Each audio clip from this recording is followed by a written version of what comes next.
Graça e paz, queridos alunos. Nós entraremos agora na nossa primeira aula da quarta semana, né? Na realidade, é a aula 11 já. Nós estamos na última semana.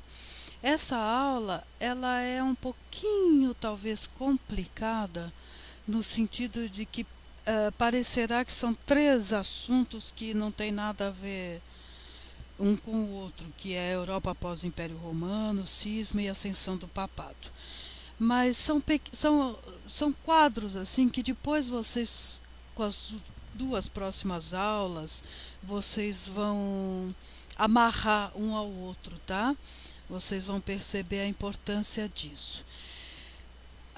A Europa após o Império Romano.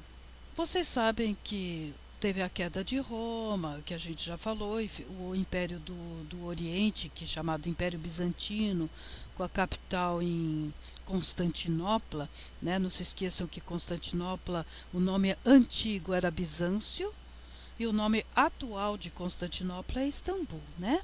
Então esse ainda perdurou, o Império Oriental ainda perdurou até 1453, quando foi tomado pelos turcos otomanos, tá? Mas o Império Ocidental ele se fragmentou com a invasão dos bárbaros, lembram que a gente comentou? Nós vamos até falar um pouquinho sobre alguns desses territórios com um pouquinho mais de atenção para a Itália, para a Espanha e para a França. Nós vamos falar dos ostrogodos, visigodos e dos francos, tá? Mas o que aconteceu? Quando a Europa foi invadida pelos bárbaros, evidentemente houve um enfraquecimento político, tá?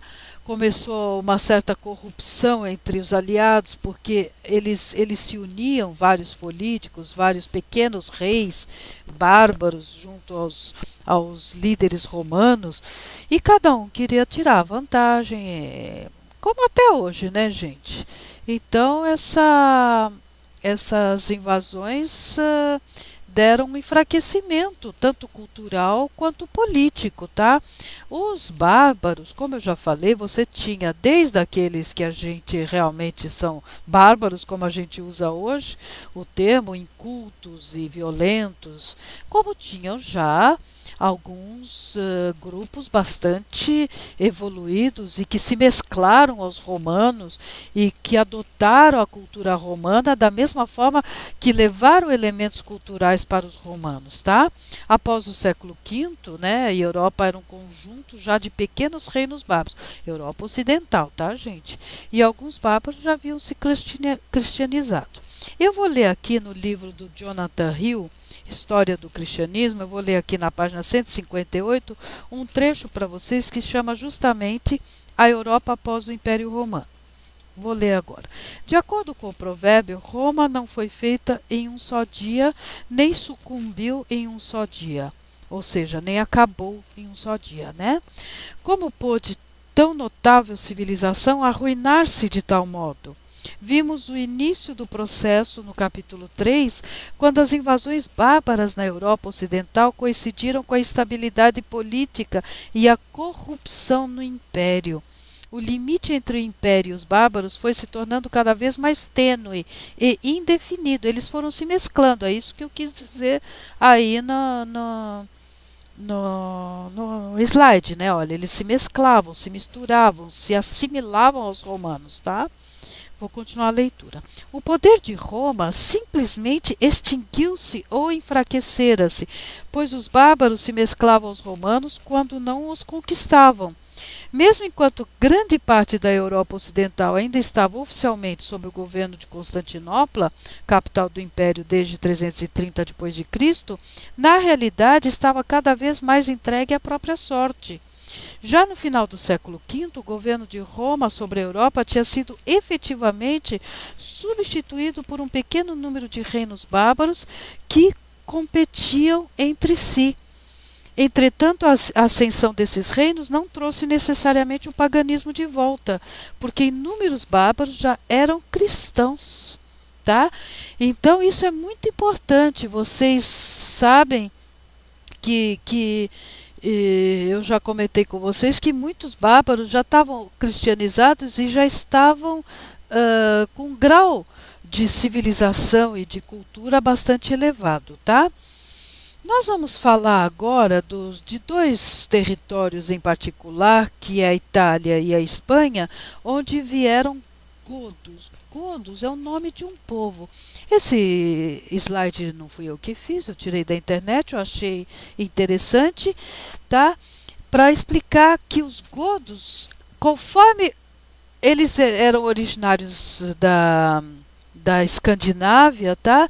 E conforme o lugar que eles migraram, eles foram chamados de ostrogodos ou visigodos, que eu já vou depois explicar isso para vocês, tá? Nenhuma outra fonte primária menciona essa longa migração. A gente não sabe como ela foi. Ela pode ter se iniciado no Báltico ou no Mar Negro. E é possível que os godos tenham se desenvolvido como um povo distinto dos demais bárbaros nas fronteiras do Império Romano. Os godos, segundo o Jordanes, é um autor que ele cita, né, o slide, distinguiu-se por usar escudos redondos e espadas curtas e obedecerem fielmente aos seus reis. Então, esse povo, ele é genericamente são os germânicos. Os germânicos eu já expliquei para vocês que é o nome genérico. Existem vários povos germânicos e eles eram um dos germânicos, tá? Aí a Itália, e aqui vocês percebem que pega também outros territórios aqui um pouquinho mais ao norte, ela ficou sob o domínio do Ostrogodos, tá? Então veja, olha, é a botinha chutando aqui uma bola, aqui volto a dizer a Grécia, lembram disso? Lembram disso? Aqui começa o Mar Negro, tá? Aqui você vai ter o Estreito de Bósforo, que une o Mar Mediterrâneo ao Mar Negro, ok? Então, mapa, gente, mapa, sempre mapa, tá? Aqui vai ser Espanha e Portugal, é a Península Ibérica, ok? Mas nessa parte nós vamos falar um pouquinho dos ostrogodos que dominaram a Itália. Segundo a maior parte dos pesquisadores, não é uma certeza absoluta, 100%, mas digamos 95%, quer dizer do leste. Então seriam os godos do leste, tá? Enquanto que os visigodos são os godos do oeste. Então vocês já sabem a origem desse nome, tá? Os godos são originários da Escandinávia e depois se dividiram. Aí se dividiram em ostro e visi, tá bom? Eu vou ler para vocês, antes da gente ver esse slide, eu vou dar uma lidinha aqui num trecho para vocês desse livro que eu estava lendo, continuo lendo, que é o do Jonathan Hill, para falar para vocês, não se preocupem muito com os nomes, se vocês tiverem muita curiosidade dessa parte histórica, vão lá, pesquisam. Tá? Vocês têm o nosso Dr. Google, que ajuda muito, pelo menos a ter informação mais rápida. Então eu vou começar assim, já meio abruptamente, no ano de 488. Em 1488 d.C., o imperador oriental Zeno aliou-se ao rei dos ostrogodos, que se chamava Teodorico, tá? Que viveu de 455 a 526 d.C., e persuadiu-o a marchar contra a Itália. O plano de Zeno, esse rei oriental, né, era que Teodorico deveria derrotar Odoacro, o rei bárbaro que havia conquistado a Itália. Evidentemente, Zeno imaginava que Teodorico seria alguém mais fácil de se lidar. Mais fácil do que quem, gente? Do que o Odoacro, que já estava lá.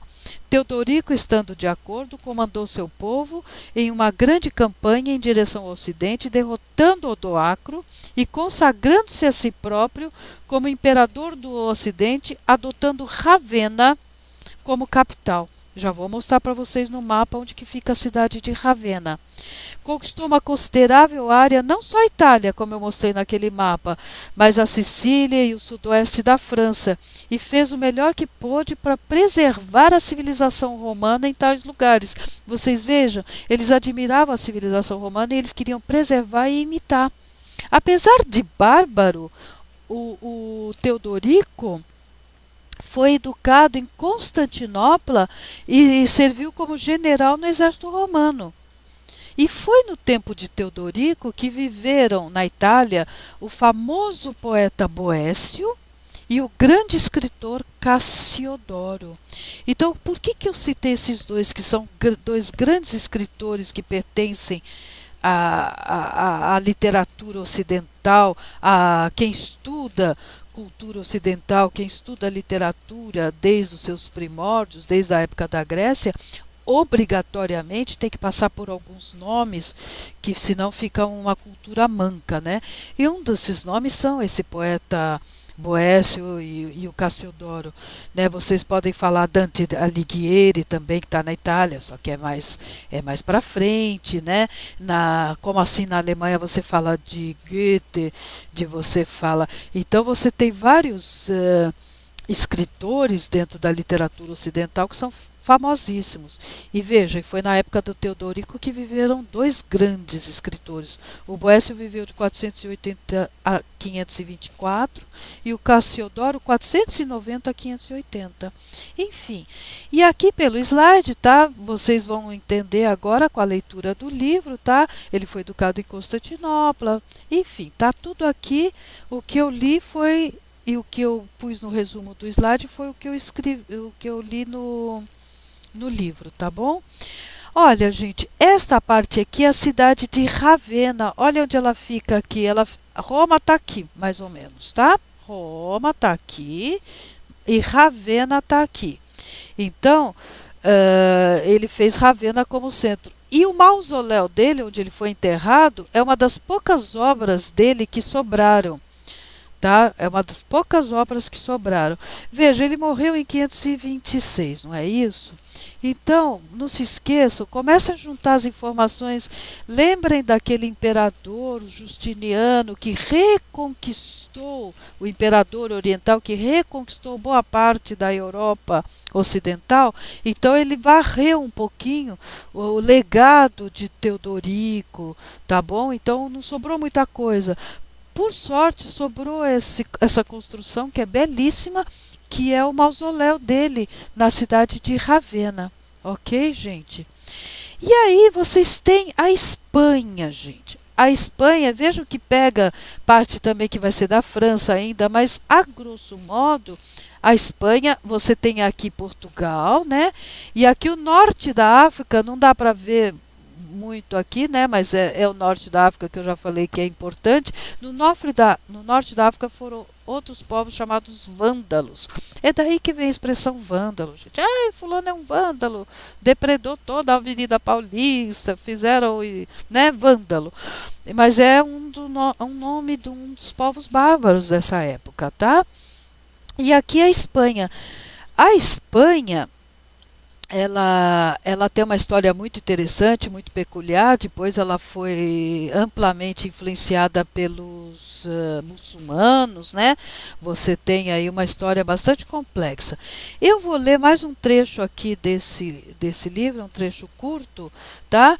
Na verdade, diz o livro, os visigodos comandaram uma notável sobrevivência da cultura romana na Espanha. Eurico expandiu seu território. Tá chovendo aqui, viu, gente? Esse barulho que eu não posso evitar foi um trovão. Ok, vou ler de novo. Na verdade, os visigodos comandaram uma notável sobrevivência da cultura romana na Espanha. Eurico, que foi o principal rei deles, depois vocês podem até pesquisar, Eurico, rei visigodo, tá? Expandiu seu território tanto para o oeste quanto para o leste, e seus sucessores deram continuidade às conquistas até Leovigildo, é o nome de outro, tá? Que governou os visigodos de 569 a 586, marcando sua autoridade sobre a Península Ibérica. Aqui os visigodos parecem ter tido uma grande preocupação em não desvirtuar a vida normal do povo hispano-romano. Então vocês estão vendo que em todos esses textos está mostrando que há o quê? Uma assimilação da cultura, tá? Uma preservação e assimilação. tá? Os visigodos deixaram intocadas as suas estruturas governamentais e permitiram ao povo a utilização do sistema legal romano, mesmo porque os visigodos entre si usavam o seu próprio. Não tentaram impor o cristianismo ariano ao povo e, na verdade, em 589, o rei Ricaredo converteu-se à fé nicena. O que eu quero dizer com fé nicena? Aquela que obedece as determinações do Concílio de Nicéia, tá? Muito bem, é muito comum o fenômeno de que aqueles que conquistam um país muitas vezes são eles próprios conquistados por seus novos súditos. Mas isso nunca aconteceu de forma tão extraordinária como aos visigodos na Espanha. Entenderam esse parágrafo, queridos? Eles conquistaram efetivamente a terra, mas a terra, a Espanha, o Império Romano, a romanicidade da Espanha, os conquistou muito mais. Então eles conquistaram politicamente, mas foram conquistados culturalmente. Olha aí o site, né, o slide. Então vamos ver o que diz, um pouquinho diferente, mas é para vocês terem mais informação. Após a queda do Império Romano do Ocidente, os visigodos tiveram um papel importante na Europa nos 250 anos que se seguiram, particularmente na Península Ibérica, onde substituíram o domínio romano da Espanha, reinando de 418 até 711. E em 711, na Espanha, o que aconteceu? Teve a invasão muçulmana, gente, que substituiria o reino visigodo por Al-Andalus. Ou seja, nós não vamos entrar em história da Espanha, mas é o que eu falei no começo. A Espanha é um território assim muito interessante, tá? Tem uma história muito particular. Inclusive, quando vocês ouvem música espanhola, vocês percebem uma forte influência da cultura muçulmana, da música árabe, vamos dizer, a grosso modo, tá bom? Então é muito interessante isso. Então, vocês têm que relacionar a Itália, ostrogodos, a Espanha, visigodos. E Eurico é aquele rei que eu falei, visigodo. Eu fiz um slide só para falar uma coisa. Seu reinado foi extremamente benéfico para o povo visigodo. Além da obra política e militar, Eurico cumpriu uma monumental tarefa legislativa. Ele reuniu as leis dos visigodos pela primeira vez num código chamado de Código de Eurico. O filho dele, o Alarico II, que é muito famoso na história, em 506 codificou o direito de seus súditos romanos na Lex Romana Visigotorum, a lei romana visigótica. Tá? Então, é muito importante esse código legal. Código é um conjunto de leis, tá, gente? Código é um conjunto de leis. Então, esse código legal, esse conjunto de leis que misturou as leis romanas com as leis visigóticas. Tá? Então, isso é muito interessante e para quem futuramente ou já estudou direito, sabe que quando se estuda a história do direito romano, desde o direito romano, você tem essa informação que é bastante interessante e ela também influenciou o direito como um todo, o direito ocidental, tá? Aí depois, queridos, vem quem? Sim, esse slide eu pus para mostrar para vocês de uma maneira muito, digamos assim, esquemática mesmo, a posição dos visigodos. Olha aqui Espanha e Portugal, aqui os ostrogodos, Itália e sul da França, tá? E aqui o que eu falei para vocês, os vândalos no norte da África. Então isso nós podemos colocar mais ou menos no século VI. Sexto e sétimo, você tem... você tem essa divisão. Na realidade, em 700, quando já é século VIII, né, você tem aqui a substituição dos visigodos em 711, né, que eu falei para vocês, se não me engano, e vocês têm a substituição do reino visigótico pelo reino muçulmano, tá bom? Então, isso é, de novo, o mapa. Olha a Itália, a bota chutando uma bola, né? Então, Para cá, onde não dá para se ver, ficou a Grécia, tá? Aqui nós já estamos, como nós estamos estudando mais o Ocidente, está mostrando mais o mapa, né, do lado do Ocidente. Aqui é Portugal de hoje e aqui é Espanha de hoje, ok? Então vamos lá. Os francos, eles entraram no território que hoje é a França, tá? Aqui nós vamos dar alguns saltos, né? Olha, eu estou falando dos merovingios nos anos 500, depois carolíngio 700, né? Carlos Magno é coroado imperador no Natal do ano 800, né? A gente começa a dar uns saltos, eu sei que isso é um pouco complicado, tá? Mas a França, o território que hoje é a França, onde entraram os francos, é extremamente importante. Eles são fundamentais dentro da história da igreja. Nós vamos ter aqui, nós vamos ver para frente, hoje ainda, mas assim muito rapidamente, você tem o grande cisma do Ocidente. São dois cismas, gente, que nós vamos ver. Você tem o do Ocidente, que vai entrar aí a França no meio. Então, é muito importante essa parte do território para o estudo da história da igreja, tá? Eu vou ler aqui para vocês alguma coisa sobre os francos no mesmo livro do Jonathan Hill, tá? Nessa parte, eu estou na página 162, tá? Os francos mudaram-se para a Gália no século III depois de Cristo e se integraram ao Império Romano. Como o governo romano havia enfraquecido na Gália, gente, a atual França, tá? Como o governo romano havia enfraquecido na Gália, no século V depois de Cristo, o rei Clovis tomou o poder. Converteu-se ao cristianismo, ó, o Clovis aqui, ó, tá? Converteu-se ao cristianismo, né, niceno, então ele obedecia ao Concílio de Nicéia, em torno do anos 500. Tá, depois de Cristo, colocando como objetivo a assimilação da antiga cultura romana e não a sua simples substituição. Olha de novo, bárbaros querendo assimilar a cultura romana, tá? Estradas e edifícios romanos permaneceram em uso, corridas de bigas continuaram sendo disputadas e até a poesia latina foi escrita nesse período.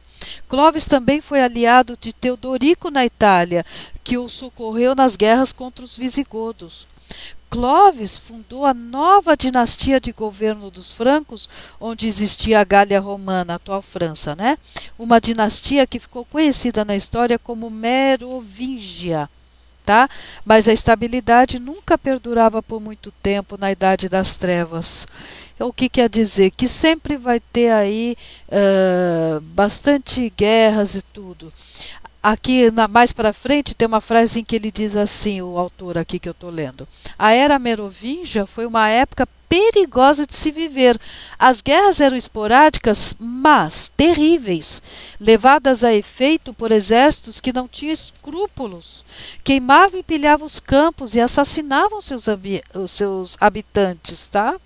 E daí continua o texto contando o que está acontecendo. Por exemplo, ele conta de uma cidade chamada Tours, tá? A cidade foi devastada pela guerra, sua catedral queimada e arrasada em 568, tá? Depois o grande Gregório, né? Assumiu o controle de Tours com mão forte, ele reconstruiu a catedral, defendeu os direitos do povo contra os poderes políticos em constante mudança, tá? E parece ter administrado a sua igreja com coragem e justiça. Então, por que eu li esse pedacinho falando do Gregório, embora não esteja aqui no slide, tá?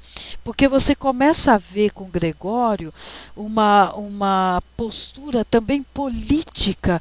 Ele toma as rédeas, ele toma o papel de um político que vai conduzir o seu povo à união, à estabilidade econômica e, portanto, haverá uma melhoria na condição de vida e da parte cultural também, tá? Então vocês veem aqui que depois os francos eles têm duas dinastias, né? a Merovingia, que a gente comentou muito rapidamente, né, gente, que não é aula de história, e a Carolíngia. A Carolíngia foi fundada por Carlos Magno.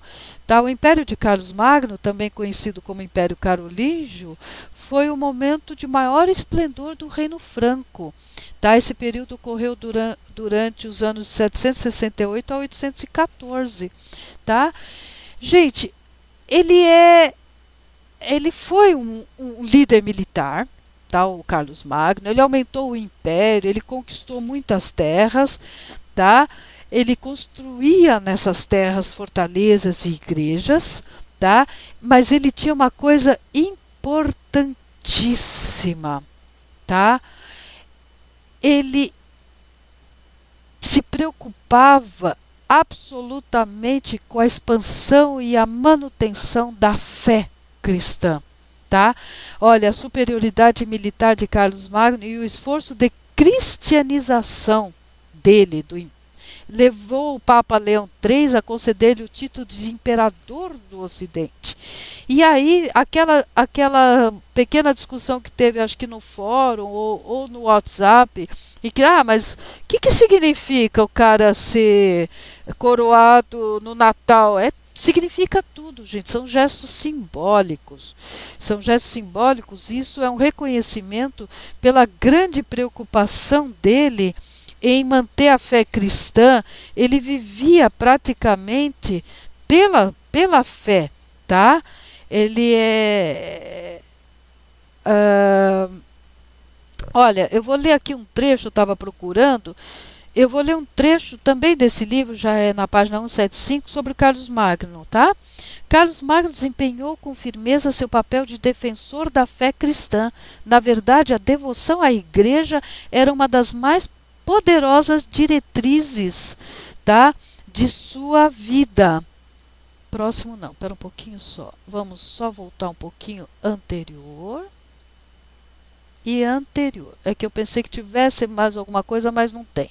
A Carlos Magno acaba aqui. Então, olha, continuando a leitura. Na verdade, a devoção à igreja era uma das mais poderosas diretrizes de sua vida. Era até mesmo parte da motivação de suas conquistas. Em 775 d.C., os saxões, cujo território era vizinho às fronteiras dos domínios francos, cuja maioria ainda era de pagãos, apesar dos melhores esforços de Bonifácio e outros, queimaram muitas igrejas. Carlos Magno respondeu invadindo o território deles, sucessivamente subjugando-os e convocando um concílio eclesiástico que ordenava que os saxões deveriam se converter ao cristianismo ou morrer. Tá? O estilo de evangelização de Carlos Magno era eficiente, mas às vezes também cruel, tá, gente? Pode ter sido debelada uma insurreição saxônica em 782, onde mais de 4.000 rebeldes saxãos, né, foram decapitados. Então ele era um pouco cruel. Então eu li esse trecho só para mostrar a importância do Império Carolíngio, do Império de Carlos Magno. Isso foi tão importante que esse período dele e pós Carlos Magno, gente, isso não está escrito, prestem atenção e eventualmente até anotem num caderno, alguma coisa, tá? Este período, vou repetir, onde ele viveu e um pouco ainda após a morte dele, ficou conhecido como Renascença Carolíngia, tá? Renascença Carolíngia, Renascimento, gente. Lembra da história do Renascimento, onde as artes e a cultura floresceu? Carlos Magno era analfabeto, mas estava empenhado em promover o aprendizado. Assim ele importou um grupo de eruditos para sua corte. Ele trouxe gente, sábios, tudo para poder elevar o nível de cultura da sua corte. Dentre esses eruditos, o mais importante foi Alcuino de York. York, assim como Nova York, tá? York. Esse Alcuino foi muito importante, tá? E ele escreveu muitas obras, incluindo livros de assuntos variados, trabalhou em liturgia, escreveu sobre matérias teológicas, tá? Deixa eu apagar aqui, que ele está querendo que eu atualize o programa que faz a gravação para vocês. Eu atualizo depois, né? Enfim, o que eu quero dizer é que foi muito importante, e por isso eu parei um pouco mais aqui, tá bom? Então, gente, não menosprezem esse período carolíngio. Nós estamos nos 800 e ele vai morrer em 814, se não me engano, se não me falha a memória, tá bom? Ok, gente, vamos dar continuidade. Agora, o que é o grande cisma do Oriente? Gente, o grande cisma do Oriente é a primeira vez em que se tem uma real divisão. Mas divisão não só, porque já estava dividido o Império Romano do Ocidente e o Império Romano do Oriente. Mas eles se comunicavam e se aceitavam acima de tudo. Preste atenção no que eu estou dizendo. Muitos papas saíam da Itália e iam para Constantinopla. Muita gente de Constantinopla ia lá conversar com o seu correligionário, com o seu amigo, com o seu papa colega, para tirar determinadas dúvidas de questões teológicas. Havia uma integração, pelo menos do ponto de vista da aceitação mútua. As decisões muitas vezes eram acatadas por ambos. Não todas, é verdade. Mas o que aconteceu em 1054? É uma história um pouco longa, não temos tempo. Em 1054, efetivamente houve a separação do Império Romano do Oriente com a sua igreja e do Ocidente com a sua igreja em duas igrejas independentes e que não se reconheciam mutuamente. Então elas passaram a ter caminhos diferentes, caminhos independentes e com rituais, cada um com seu próprio ritual.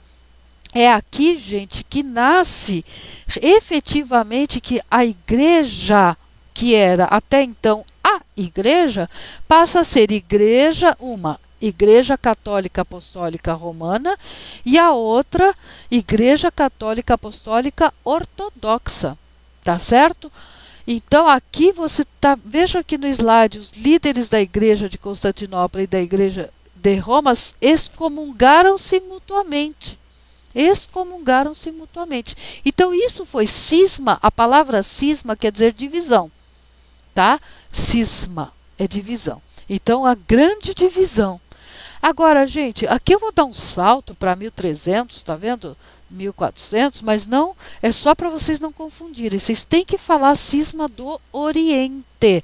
Se eu fizer alguma pergunta na prova, eu tenho que ser clara se eu estou perguntando do cisma do Oriente ou se eu estou perguntando do cisma do Ocidente.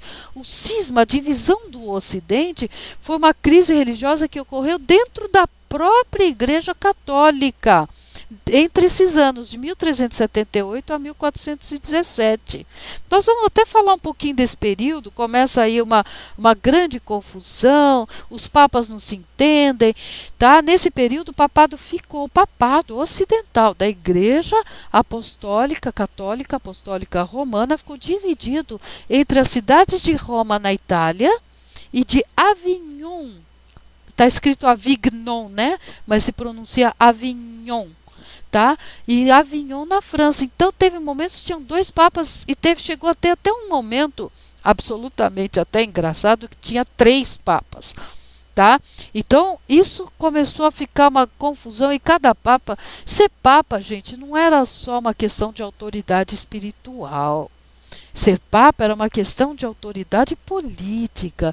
E a política vai entrando tanto na igreja que você começa a ter uma série de comportamentos e de coisas que não estavam mais preocupados tanto com as questões dogmáticas e de igreja, estavam preocupados com as questões políticas, né? E isso, eu já estou jogando aqui a sementinha, o germenzinho da última aula, é isso que eu vou chamar rumo à reforma. É isso que depois lá em 1517, que nós não vamos entrar, infelizmente não dá tempo. Aliás, eu até estiquei a matéria, não era nem para chegar até aqui. A matéria era para chegar só até os 600, 700. Eu estiquei um pouquinho para chegar, vamos dizer, batendo na porta da reforma, tá? Então, aqui começa uma confusão e umas deslealdades enfim, corrupção.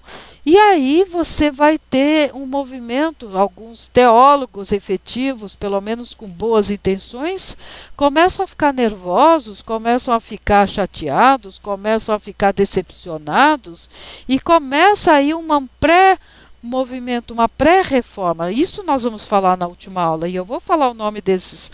E não vamos chegar na reforma propriamente dito. Mas vejam isso daqui, e entendam historicamente como um processo que já é um início desse descontentamento de alguns grupos dentro da igreja, dos rumos que a igreja está tomando, dos rumos que o papado está tomando, ok? Vamos em frente, gente, porque ainda temos 5 slides, mas aqui, olha, eu fiz um pequeno resumo. O cisma ocorreu em 1054, mas ele foi gerado aos longos dos séculos. Os fatores essenciais, a questão cultural, rivalidade política mesmo, tá? Questões teológicas. Depois vocês pesquisem isso, tá? E aí começa também a questão do primado do Papa. Quem é o Papa principal? Qual é o Papa que vai mandar em todo mundo? Quem vai ser o cara, né? Então começa uma série, porque você tem vários patriarcados, vários papados. Você tem Alexandria, você tem Antioquia, você tem Constantinopla, você tem Roma. Aí entra Ravenna. Ravenna vai entrar como a sede também do Império, né, que nós vimos ali. Então começa a ter uma série de disputas territoriais e tudo, tá bom? E aí as coisas se complicam, tá? Agora, gente, a questão da ascensão do papado. Vejam, por isso que eu disse no começo da aula que essa aula pode ser que dê para vocês uma certa impressão de que as coisas estão meio quebradas. A gente volta um pouco. Aqui nós estamos fazendo 2, 3 slides sobre o estabelecimento, sobre como começou o papado, tá? Então, nós estamos voltando um pouquinho para trás para chegar, porque nós já chegamos nos anos 1000, falando aí do grande cisma. Mas como chegou a ter papa, como que foi, vamos dizer, essa instituição dessa figura religiosa e política, como ela surgiu, né? Então vocês sabem que após a queda de Roma, Gregório o Grande assumiu a defesa da cidade e sua reconstrução. Lembra que eu até falei isso agora há pouco, que Gregório foi muito importante? Então ele centralizou nele a obrigação de levar a cargo assim como se fosse um grande prefeito também, tá? E com as invasões bárbaras na Itália, o papado era a única instituição política estável, porque a Itália se fragmentou e a Europa toda se fragmentou em vários pequenos principados, cada príncipezinho lá bárbaro que achava que era dono do mundo, e ela ficou um retalho, uma concha de retalhos política. Mas existia uma grande força unificadora e centralizadora, que era a igreja, que era a cristandade, que era o cristianismo e seus bispos e seus líderes, tá? Então havia preocupação também com as missões, pois a Europa ainda não estava toda cristianizada. Olha o que eu falei do Carlos Magno, ele lá indo atrás dos bretãos, né? Então isso é muito importante, a questão das missões, tá? Em 754 houve a criação dos estados papais pelo Tratado de Quercy, estabelecido pelo rei franco Pepino Breve. Esse Pepino Breve, ele foi o pai do Carlos Magno, tá? Foi concedido ao Papa os territórios de Ravenna, Pentápolis e Roma. Olha aqui no slide, olha Roma aqui. Então aqui é a bota, só que a gente não chega a ver o ponto da bota, a ponta da bota nem a bolinha, tudo bem?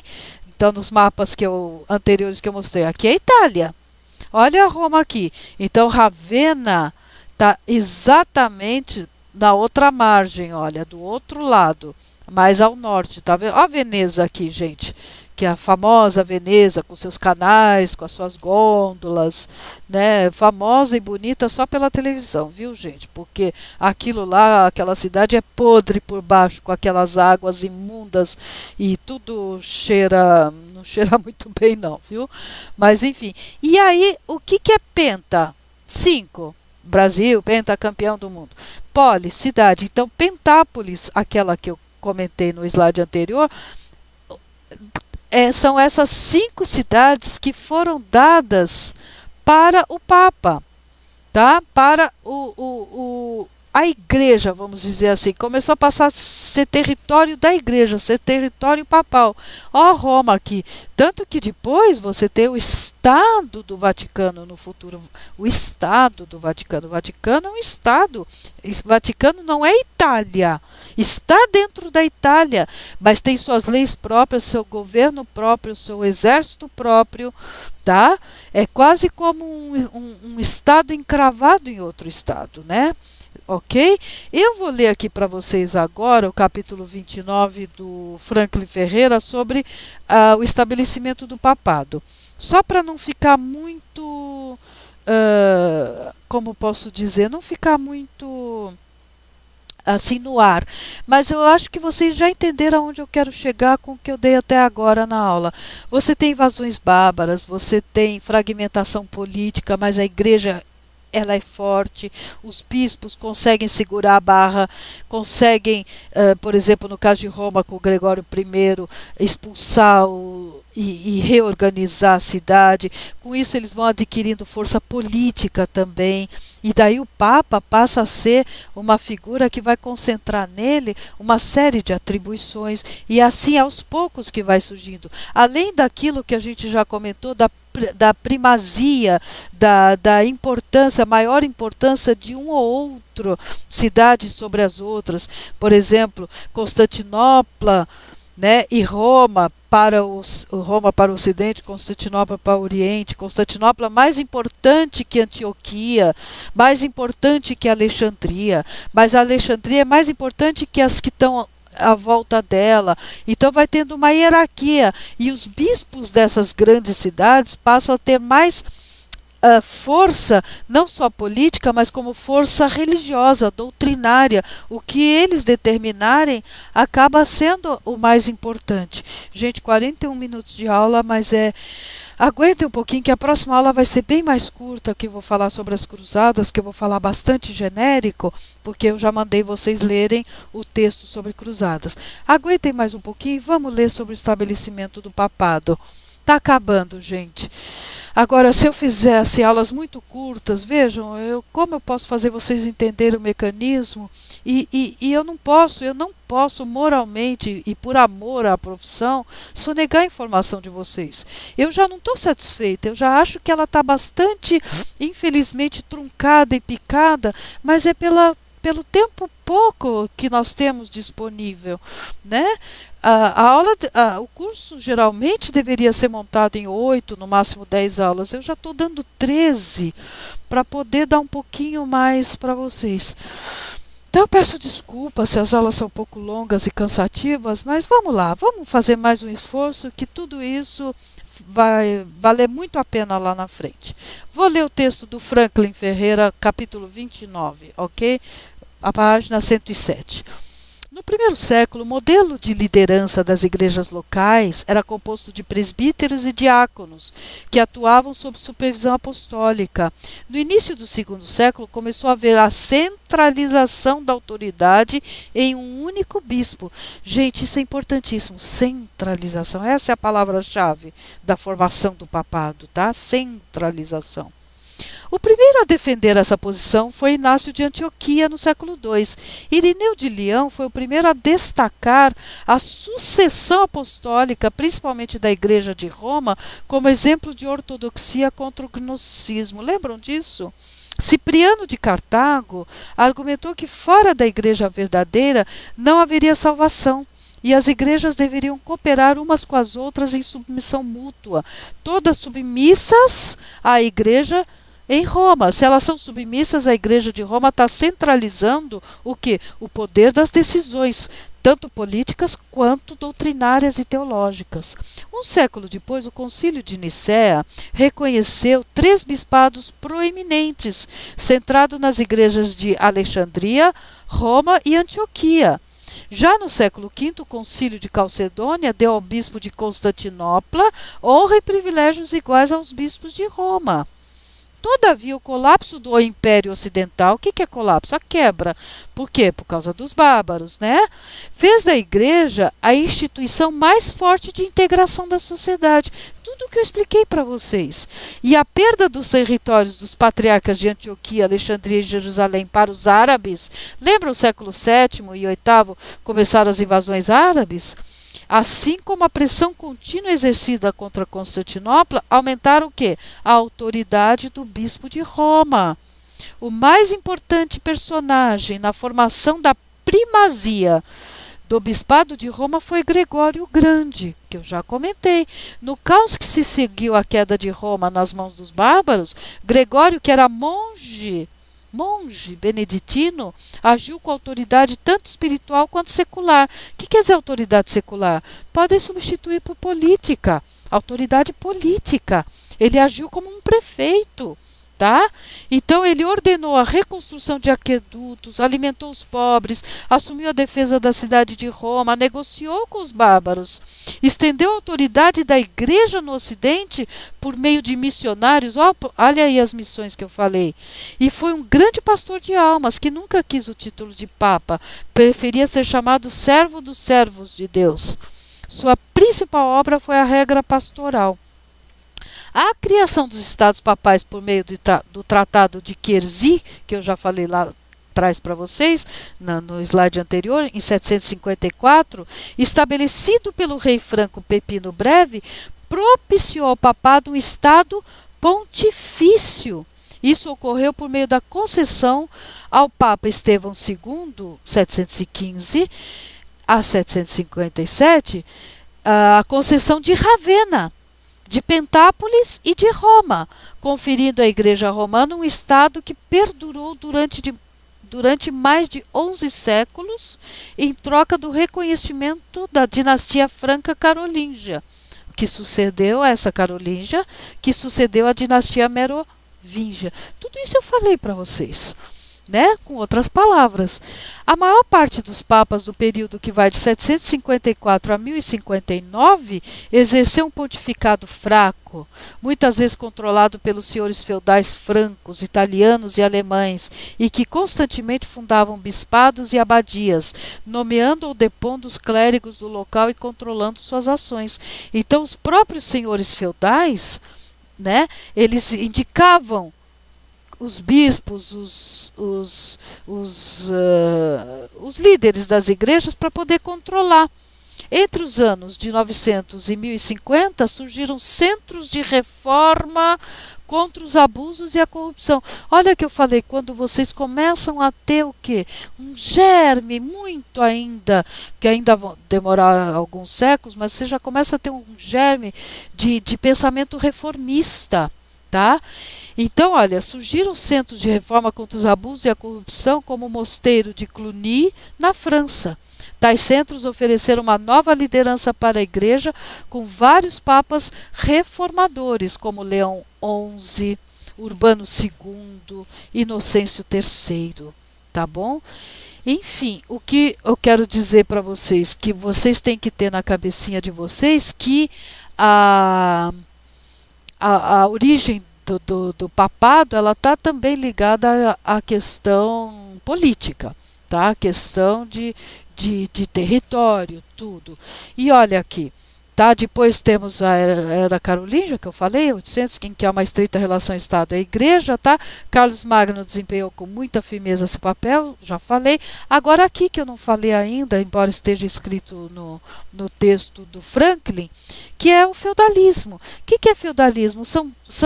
A Europa, grande parte da Europa ficou assim dividida em pequenas, vamos falar de uma maneira grosseira, mas assim, só para vocês entenderem, em pequenas fazendas, e cada fazenda tinha o seu senhor o seu dono, e as pessoas para usarem, para poder comer, usavam a terra deles e para usar a terra deles pagavam tributos ao senhor feudal. Quem era o senhor feudal? O fazendeiro, o dono da fazenda, ok? Uma maneira muito, gente, muito simplista de explicar. Mas qualquer coisa, se vocês não lembrarem o que é feudalismo, vão lá no Google e procurem, tá? A igreja própria era proprietária de muitas terras e os que cultivavam as terras da igreja pagavam, cadê?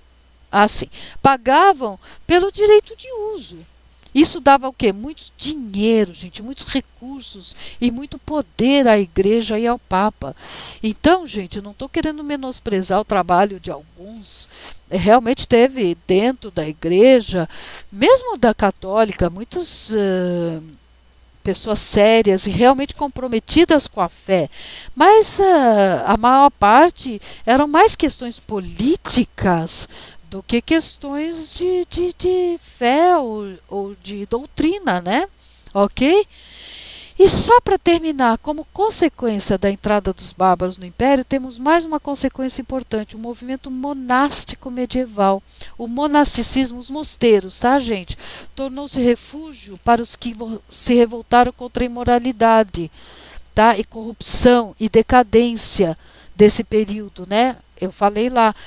Tá? Houve vários papas com fracos, tal, pontificados, controlados por senhores feudais, né, francos, italianos e alemães.